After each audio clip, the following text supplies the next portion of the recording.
a website called noahsdad.com and a Facebook channel and a Twitter account and a Facebook account.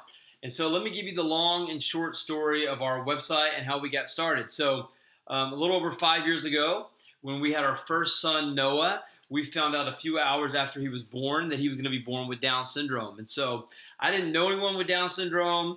And so once he was born, I started getting online, trying to find information out about Down syndrome.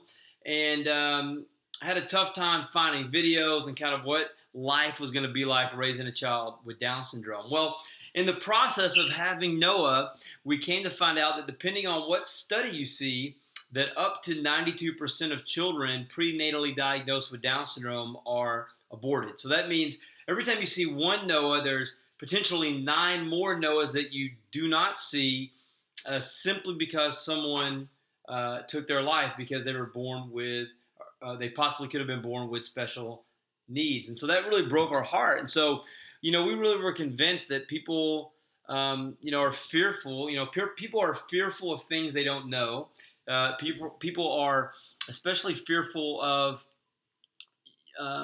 when dreams of an imaginary child that you made up in your head are shattered. And so they do things that are unfathomable. And so what we decided to do is we just said, hey, you know what? If we could take every person that had a child that was prenatally diagnosed with Down syndrome, and we could invite them to our house, let them play with Noah, that they would not be as fearful, and then in hopes that they would bring their baby to full term. And so what we did was we began to pull our iPhone out right here, a little iPhone, and we began to take little 60-second videos of Noah's life, and we put them on a website, noahsdad.com. We just began to share his life, things that we do, therapy, if we go on trips, vacations, just to show people, hey, you know what? Our life is a lot more normal than you might think. And so we began to put those on a website. We then created the social media accounts. And what's been really awesome in the years that we've been doing, kind of creating this online community, is that we have connected with people literally around the globe who have just been encouraged by our story, who have found hope in our story, parents that are, prenatally diagnosed or new parents, and just really have been able to have hope and encouragement. So we use technology really literally every single day pretty much to share our story. If you go to our Facebook page or our website or our Twitter account, you're going to find us sharing stories. You're going to find us sharing pictures. You're going to find us pulling out this little device in our pocket and using technology to live stream and use Facebook Live to show things and to tell stories, things that we're doing.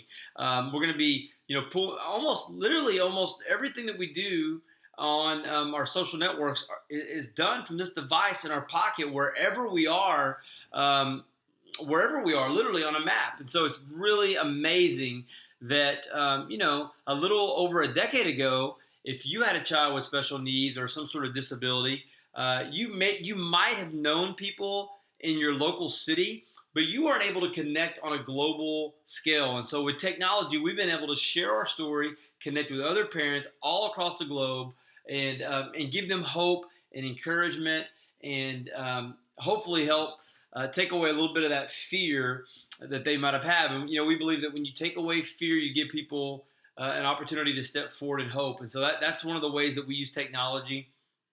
And it's just awesome. We love sharing our story. And so you can check it out, noahsdad.com.